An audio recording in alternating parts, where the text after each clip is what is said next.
Now, ko tahi wiki kua pahure I te putanga mai o te pukapuka a Nicky Hagar, ko Dirty Politics te ingoa. Me te aha e raru tonu ana a John Key I ngā heitara e pūrero ake ana I taua pukapuka rā.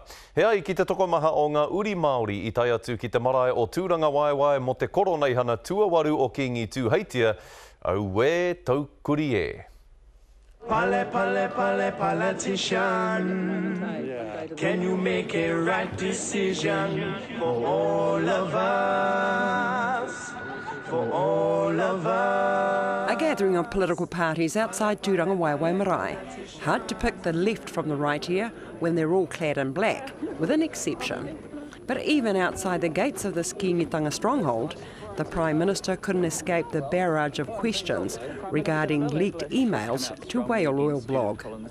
But it could be seen as a temporary truce between the embattled Prime Minister and the opposition as they walk side by side onto the marae flanked by their Māori MPs. And no doubt momentary relief for John Key. Here marae politics rules and the media were shut out, a move supported by their MP.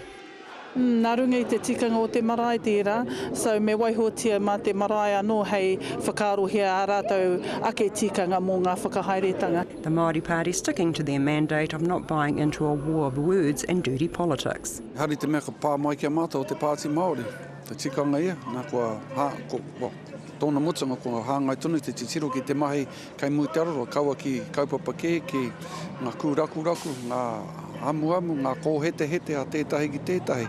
And this Labour candidate could find himself in between a rock and a hard place. Kare mo te kia hia kia aro ki ngā mahi whakaparahako a tēna ki runga I wetahi ake. Ko tāku kei te titiro whakamua ki ngā oranga, hai oranga mo ngai tātou te iwi Māori.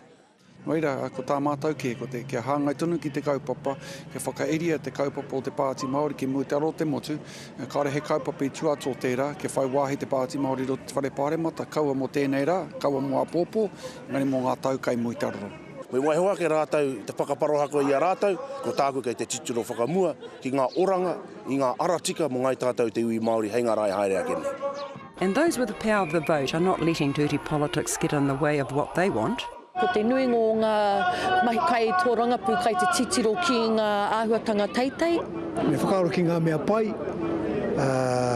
ki ngā mea tika, hei mahi mā ngā kai tōranga pū, mā te iwi, mā te tangata nuiho. Tahi noa pēr te kaupapa e tino tata ana ki te ngākau. Koia ko te reo Māori. But just how long will the power of the vote for a voice hold out against the momentum and distraction of dirty politics?